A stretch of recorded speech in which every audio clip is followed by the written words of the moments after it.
Hello everyone. Jammu and Kashmir police sub inspector की vacancy जो है वो अप्रूव हो चुकी है। आने वाले कुछ ही टाइम में जो रिक्रूटमेंट प्रोसेस है वो स्टार्ट हो जाएगा। आप सब लोग जानते हैं इस बार जो आप लोगों का रिटन एग्जाम है वो पहले है एज कंपेयर टू फिजिकल के। सो आप लोगों को अपने रिटन एग्जाम की तैयारी अभी से स्टार्ट कर देनी चाहिए। जेके एग्जाम क्रैकर ऐप डाउनलोड करके, जिसमें आपकी जो बैच है वो स्टार्ट हो चुका है। आपका रिकॉर्डेड प्लस लाइव क्लासेस रहेंगी जो कि आपकी 15 ऑफ जुलाई से स्टार्ट हो जाएंगी। आपके डेमो लेक्चर्स अवेलेबल है जेके एग्जाम क्रैकर ऐप पे। सो अभी डाउनलोड कर लिए आप app from play store, also available on iOS। And welcome back to JK exam cracker. So guys, आप लोगों को लास्ट वीडियो में मैंने प्रॉमिस किया था कि मैं आपको दिव्या मैम से मिलाऊंगा, ठीक है, जो कि जेकेपीआई एसआई बैच जो था, जो लास्ट पास आउट हुआ था, उसमें आउटडोर में आउटस्टैंडिंग रहे थे। आपको रक्षित सर से हमने मिलाया था, जो कि हम बात कर सकते हैं जो इंडोर के प्रोसेस के टाइम पे जो पूरा आउटस्टैंडिंग रहे थे, ठीक है, जिसमें आपका एकेडमी का पार्ट इंक्लूड होता है। लेकिन अगर बात करूं जो आउटडोर है जिसमें आपकी स्ट्रेंथ देखी जाती है, उसमें दिव्या मैम जो है ये आउटस्टैंडिंग रहे। इनका रैंक फर्स्ट आया है उसमें, ठीक है। ये एक मिसाल है उन बच्चों के लिए, उन लड़कियों के लिए, उन लड़कों के लिए जो कि डरते हैं फिजिकल एग्जाम के लिए, ठीक है। आप फिजिकल जो भी प्रोसेस रहता है उसके लिए आप लोग डरते हो कि हम कैसे रनिंग क्वालिफाई करेंगे, ठीक है, हम पुशअप कैसे करेंगे, हम चिनअप्स कैसे करेंगे, जो आपका शॉर्ट पुट रहता है। तो ये सब जो प्रोसेस है हर एक डिफेंस के एग्जाम में रहता ही रहता है, ठीक है। अगर आप लोग डिफेंस एग्जाम की तैयारी करना चाहते हो, आप सोचते हो कि नहीं हमें डिफेंस जॉब चाहिए, ठीक है, डिफेंस की जॉब चाहिए, चाहे आपका पुलिस का एग्जाम है, चाहे आपका इंडियन एयरफोर्स है, चाहे आपका नेवी का एग्जाम है, चाहे आर्मी का एग्जाम है, तो आपको कम से कम फिजिकली फिट रहना बहुत जरूरी है। So ma'am, first of all thank you कि आप हमारे साथ यहाँ पे आए, ठीक है। तो मैम, आप पहले अपने बारे में बताएं कि आप मतलब ये एक बहुत बड़ी मिसाल है लड़कियों के लिए कि आपका जो लास्ट बैच पास आउट हुआ जेके पीएसआई का, उसमें आपका रैंक फर्स्ट आया था, ठीक है। जैसा मनदीप मैम ने मुझे बताया था, हम लोग भी उस टाइम पे सुने थे कि आपको जो ट्रॉफी वगैरह मिला था, है ना। तो कैसा आपका मतलब कैसा फीलिंग रहता है आपके लिए कि इतने बच्चों में जहाँ बहुत सारे बॉयज थे, लड़कियां थी, आपका फर्स्ट रैंक वहाँ पे आया? ऑब्वियसली इंसान को मतलब किसी को भी बहुत ओवरवेलमिंग मतलब लगेगा कि आप इतने लोगों के बीच में इतने कैंडिडेट्स और काफ़ी सारे मतलब जिनके अंदर काफ़ी कैपेबिलिटीज़ हैं, इन इतने लोगों के बीच में कॉम्पीट करके आप सबसे आगे आ रहे हो और you are making your family, your parents proud, तो अच्छा तो लगता है ऑब्वियसली। जी। सो मैम, आप बताएं अपने बारे में। जैसे आपने भी मुझे बताया कि आप नर्स, आप शायद डॉक्टर हो, हाँ जी, है ना। तो आपने 11th-12th में बोथ रखा था, तो कितना आपके लिए डिफिकल्ट रहा कि आप एक मेडिकल नॉन मेडिकल स्टूडेंट से, ठीक है, शिफ्ट होके आप बिल्कुल एक जो जनरल स्टडीज का पार्ट रहता है, जिसमें जो आर्ट्स के बच्चे हैं वो ज़्यादा अच्छे रहते हैं क्योंकि उन्होंने लास्ट 5 ईयर से यही स्टडी वगैरह किया होता है। तो कितना डिफिकल्ट रहा आपके लिए ये मतलब ये एग्जाम की तैयारी करना? एग्जैक्टली एक्चुअली 12th के बाद जब मैंने फील्ड चूज करा तो मेडिकल फील्ड में आ गई, totally different from this general studies and all. तो 5 to 6 years मेरी ग्रेजुएशन को लगे उसमें डेंटल सर्जन की। तो ऑब्वियसली मतलब डिफ़िकल्ट था क्योंकि टोटली स्ट्रीम डिफरेंट थी, टोटली अपने आप को उस चीज़ से निकाल के एक नए फील्ड में ढालना। बट इसमें काफ़ी सारे फ्रेंड्स, काफ़ी गाइडेंस की ज़रूरत पड़ी और पड़ती है, बिकॉज एक फोकस जब आपको रखना है, एक फील्ड की तरफ जाना है, तो गाइडेंस तो चाहिए। बट उस चीज़ में ये है कि आपकी डेडिकेशन, कंसिस्टेंसी रहनी चाहिए, तो आप ये चीज़ कर पाते हैं अगर आपका फोकस क्लियर है कि मुझे ये चीज़ करनी ही करनी है। एक्चुअली जब ये फॉर्म अप्लाई हुए थे तो मेरी इंटर्नशिप अभी चल ही रही थी। I was not that serious कि मेरे को ये एग्ज़ाम देना है या करना है, बिकॉज मेरा फील्ड अलग था। बट मेरे कुछ फ्रेंड्स थे जिन्होंने मोटिवेट किया कि यार देने में एटलीस्ट क्या है, तू कर तो सही, मे बी तेरे लिए अच्छा हो। एक्चुअली बेल्ट फोर्स यूनिफॉर्म का शौक तो रहता है, तो मुझे भी था और मेरी फैमिली को भी ये लगता है कि तेरा जो नेचर है या जो भी तेरी मतलब आई गेस ये मतलब दे ऑल्सो फील कि मेरे लिए ये जॉब ज़्यादा बेटर रहेगा और मैं इस चीज़ को, इस जॉब को बेटर वे से निभा पाऊंगी। और बीइंग फ्रॉम मेडिकल बैकग्राउंड तो शायद थोड़ा सा ये मेरे को सपोर्ट रहेगा कि मैं शायद लोगों की साइकोलॉजी अच्छे से समझ पाऊँ, जो प्रॉब्लम्स हैं उनकी उसको अच्छे से समझ के उनको अच्छे से गाइड कर सकूं कि क्या सही है क्या गलत है। जी। सो मैम, आपने मतलब बहुत हार्ड वर्क किया होगा, हम ये लेके चलते हैं, क्योंकि एक एक मेडिकल स्टूडेंट को कोई ऐसा एग्जाम निकालना जिसके रिलेटेड उसने कभी स्टडी ही नहीं किया है, जैसा आपने बताया कि मेरा मन नहीं था, और ऑब्वियसली बात है कि गाइडेंस की जरूरत रहती है, ठीक है, चाहे आप बोलो कि आपकी फैमिली गाइडेंस हो, आपके जो आपके एल्डर ब्रदर सिस्टर्स हैं जिन्होंने इन एग्जाम्स को क्वालिफाई किया हुआ है या जो इन एग्जाम में पहले अपेयर हो चुके हैं, उन लोगों की गाइडेंस आपकी लाइफ में बहुत जरूरी रहता है, ठीक है। सो मैम आप बताओ कि जैसे आपने बताया कि आपने जो रिटर्न क्वालिफाई जब किया था, तो आपने रिटर्न एग्जाम की कहीं से तैयारी की थी कुछ? जी सर, एक्चुअली मैंने एक जगह से एक क्रैश कोर्स किया था, एक इंस्टीट्यूट से। काफ़ी सारी हेल्प ये मिली कि एक कम टाइम में आप सिलेबस को कैसे कवर करना है वो चीज़, और जब वीकली टेस्ट वगैरह रहते हैं तो उस चीज़ को आप मतलब कैसे अपने सिलेबस कवर करते हैं। हमारा टेस्ट उस कोर्स के काफ़ी देर बाद हुआ था, तो टोटली जो है मेरा टच बुक्स से मतलब छूट गया था ऑलमोस्ट, समझ लीजिए, because I was doing a private job regarding my profession, जो डिग्री करा था मैंने, तो प्राइवेट क्लिनिक में भी जॉब कर रही थी, तो मेरा थोड़ा ध्यान वहाँ पे भी रहता था।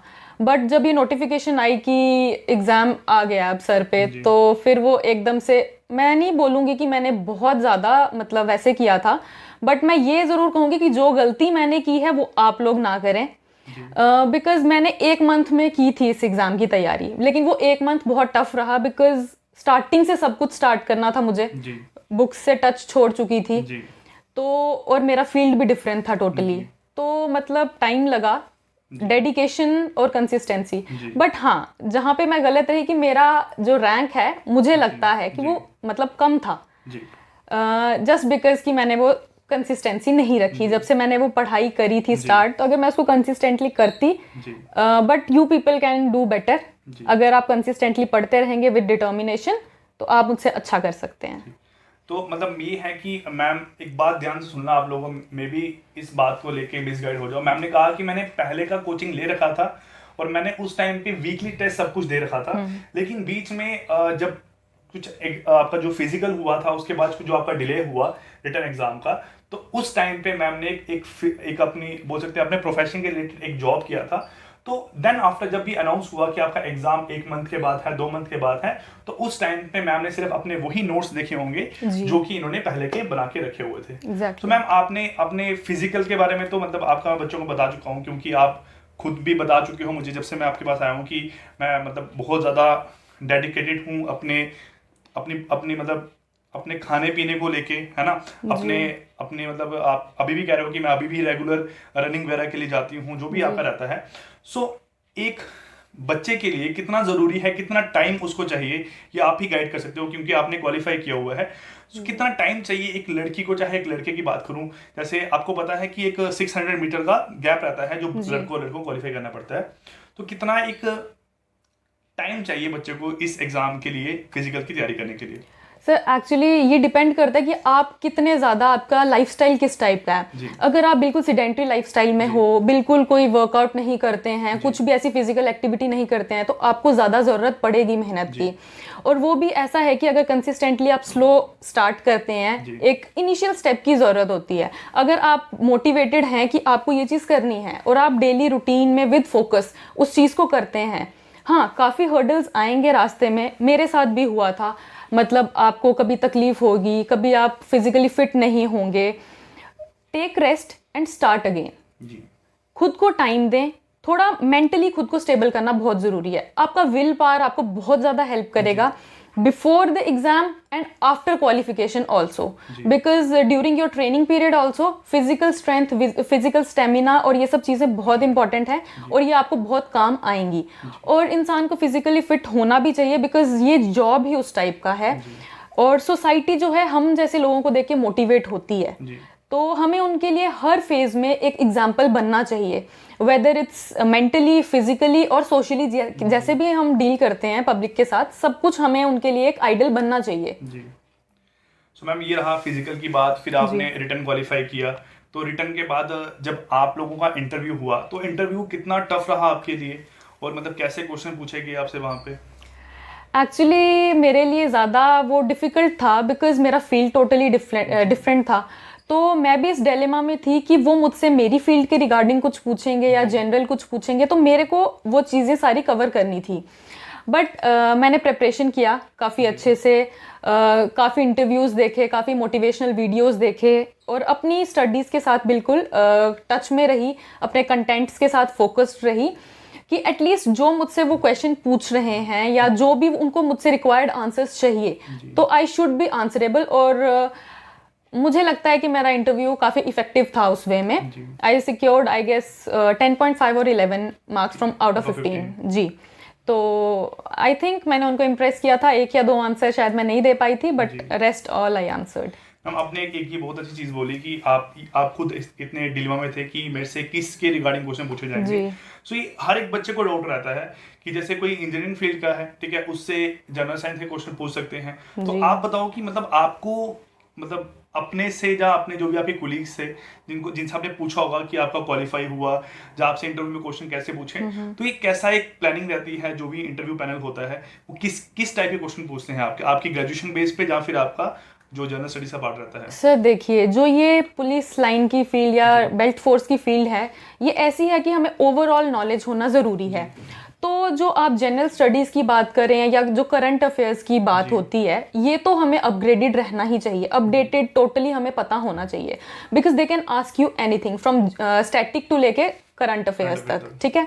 ये तो आपको पता होना चाहिए। रेस्ट आपको अपनी फील्ड का एग्जैक्ट नॉलेज होना चाहिए, बिकॉज वहाँ से उनको ये पॉइंट ऑफ व्यू मिलता है कि अगर जिस चीज़ में इस इंसान ने या इस कैंडिडेट ने 4 साल 5 साल डेडिकेट किए हैं, अगर इसे उस चीज़ की पूरी नॉलेज है तो ऑब्वियसली ये अपनी फील्ड में अच्छा कर पाएगा, ये अच्छे से इस चीज को सीख पाएगा और उस चीज को आगे कर पाएगा। मतलब क्वेश्चन कहीं से ही पूछ सकते हैं, कुछ ऐसा डिसाइडेड नहीं रहता है। जी नहीं, ठीक है ना वो आपसे पूछते हैं कि हम किस टाइप का क्वेश्चन आपसे पूछें, नहीं, वो उनकी अपनी चॉइस है। जैसा उनका मूड होगा, जैसा उनको बेटर लगेगा, वो उस टाइप के क्वेश्चन आपको वहाँ पे पूछ सकते हैं। ठीक है मैम, ये तो रही आपका फाइनल इंटरव्यू हुआ, आपका रिजल्ट आया, तो बहुत अच्छा लगा होगा आपको, आपकी फैमिली को, कि आपका सिलेक्शन हो गया है एज ए जेके पीएसआई। अभी आप एज ए पीएसआई वर्क कर रहे हैं। So ma'am, after interview selection के बाद आपका जब आप ट्रेनिंग के लिए गए, आपकी शायद नियर अबाउट 9 मंथ की या 1 ईयर की ट्रेनिंग थी, ठीक है, जो कि आपकी एक्सटेंड हो गई थी ड्यू टू कोविड और ड्यू टू पंचायत इलेक्शन के कारण। सो वहाँ पे कैसा रहा? क्योंकि बहुत सुन चुका हूँ लोगों से आपके बारे में कि आपने बहुत अच्छा वहाँ पे वर्क किया था, फिजिकली आप हर जगह मतलब अच्छे रहते थे, वहाँ पे प्रेजेंट रहते थे। आपका जो भी जो फिजिकल वर्क वहाँ पे होता था, जो आउटडोर जो भी वर्क होता था, उसमें आपका हर जगह पे अच्छा पार्टिसिपेशन होता था। सो आप बताओ मैम, कितना डिफिकल्ट रहा वहाँ पे? एक 600 के अराउंड आपके जो साथ में एसआई लगे हुए थे, उनमें नियर अबाउट 570 जो थे बॉयज थे, 30 गर्ल्स थी, ठीक है। तो एक ऐसा तो फील नहीं होता कि आप थोड़े इन्फीरियर हो उनसे, या आप थोड़ा सुपीरियर, जैसा भी फील होता है कुछ, मतलब आप बच्चों से बता सकते हो इसके बारे में? सर देखिए, आप किसी भी फील्ड में चले जाएंगे, क्रिटिसिज्म हर जगह है जी। तो क्रिटिसिज्म ऑब्वियसली फेस करना पड़ता है, बट वो हम पे डिपेंड करता है कि हम उसे पॉजिटिव वे में लेते हैं कि नेगेटिव वे में। अगर आप उसे पॉजिटिवली लेंगे कि यार इसने मुझे ऐसा बोला, अगर आप उस चीज को वैसे बोलेंगे कि यार I can change his view, अगर आप उस चीज के पीछे डेडिकेटेड होके चलेंगे तो ऑब्वियसली आप उनको चेंज कर पाएंगे। और मुझे लगता है कि शायद मैं कुछ हद तक ये चीज कर पाई हूँ, जस्ट बिकॉज कि तकलीफ ऐसा नहीं है, सबको प्रॉब्लम्स होती हैं, हर्डल सबके वे में आते हैं, और सभी गर्ल्स जो भी हमारे साथ थी वहाँ, सबको ये प्रॉब्लम्स आई हैं। इनफैक्ट काफ़ी सारे लड़के भी, बिकॉज फिजिकल्स के दौरान काफ़ी इंजरीज भी हुई हैं, काफ़ी लड़कों को हुई हैं, काफ़ी लड़कियों को हुई हैं। बट ऐसा है कि आपकी विल पावर आपको हारने ना दे, आप उस चीज़ को आगे लेके चलते रहें, हारे ना। मतलब मेंटली अगर आप स्ट्रांग हैं तो आप वो चीज़ ज़्यादा अच्छे से कर पाएंगे। Don't let people dominate you और रूल योर माइंड कि नहीं ये नहीं कर सकते, या आप लड़की हो, आप कमज़ोर हो। क्यों ये चीज़ हम किसी को फील होने दे कि हम कमज़ोर हैं? और हम कहाँ से कमज़ोर हैं? सब कुछ we are equally blessed like them. तो ये पॉइंट ऑफ व्यू सोसाइटी का हम खुद चेंज कर सकते हैं कि वीक ना पड़ें, और जहाँ पे आपको लगता है कि आप वीक पड़ रहे हो, एक माइंडसेट दोबारा बनाएं, टेक अ ब्रेक, माइंडसेट बनाएं, वीक ना पड़े एंड मूव ऑन। यही है कि कभी भी कोई पर्सन ऐसा हो जो आपको इन्फीरियर फील करवाए ना, आपको लगे कि यार नहीं कि तू ये काम नहीं कर सकता, तो उसको वो काम करके बताओ ना। उसको बताओ कि नहीं, मैं इस काम के लायक हूँ, मैं ये काम जरूर कर सकता हूँ। अगर ये विल पावर आपके अंदर हो ना, तो आप किसी भी चीज को, किसी भी एग्जाम को हमेशा क्रैक कर पाओगे। तो ये तो बात रही मैम सर आपका जो फिजिकल रहा, आपका देन इंटरव्यू हुआ, आपका सिलेक्शन हुआ, आपने बताया कि आपकी ट्रेनिंग बिल्कुल सही तरीके से रही, ठीक है। और आपको बता दूं कि वहां पे एक चिनअप किया जाता है ना, चिनअप करके रोल होता है, ठीक है, जिसमें हर एक बच्चे से करवाया जाता है। तो अकेले मैम ही थे गर्ल्स में जिन्होंने वो चिनअप करके रोल किया था। तो बहुत डिफिकल्ट रहता होगा मैम सब कुछ करना आपके लिए। सो आफ्टर सब कुछ होने के बाद आपका, तो अभी आप एज ए PSI वर्क कर रहे हो, तो कितना आपकी शायद पोस्टिंग अभी अपने घर से नियर अबाउट 100 किलोमीटर के अराउंड दूर है।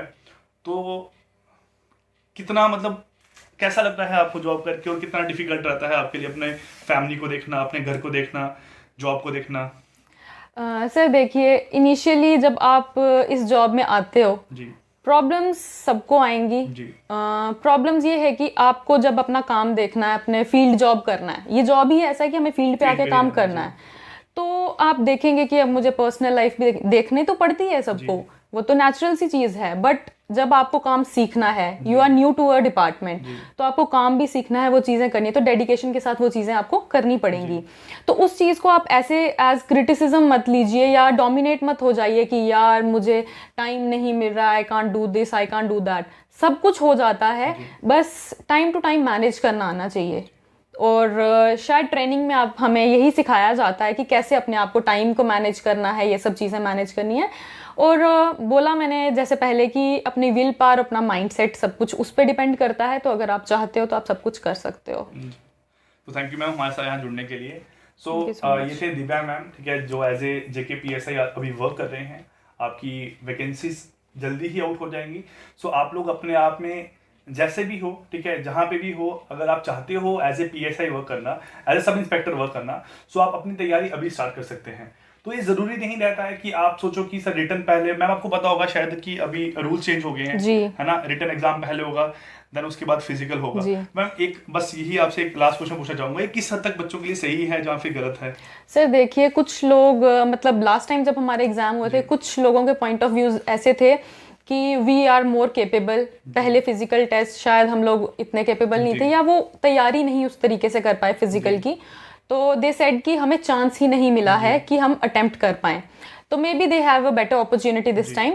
अगर उन्हें लगता है कि उनके अंदर पोटेंशियल है, प्लीज़ वर्क हार्ड, लेकिन साथ साथ में फिजिकल की तैयारी भी रखें। बिकॉज अगर आपको लगता है कि आप रिटन तो क्वालिफाई कर ही जाएंगे, तो फोकस आप इक्वली, जैसे पढ़ाई से इंसान थक जाता है या कुछ, तो आप प्लीज़ फिजिकल टेस्ट के लिए उसी के साथ साथ प्रिपेयर करें। साथ में माइंड रिलैक्स होता है, बॉडी बेटर वर्क करती है, और आप अच्छे से तैयारी कर पाएंगे।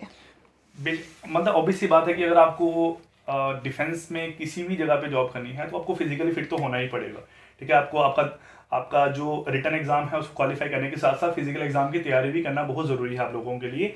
सो ये थे दिव्या मैम। सो आपको हमारे एंड से हमेशा हम आपको मिलाते रहेंगे उन लोगों के साथ जो अभी किसी अच्छी पोजीशन पे जॉब कर रहे हैं, ठीक है। आप लोग हमारे साथ जुड़े रहें। Thank you so much guys.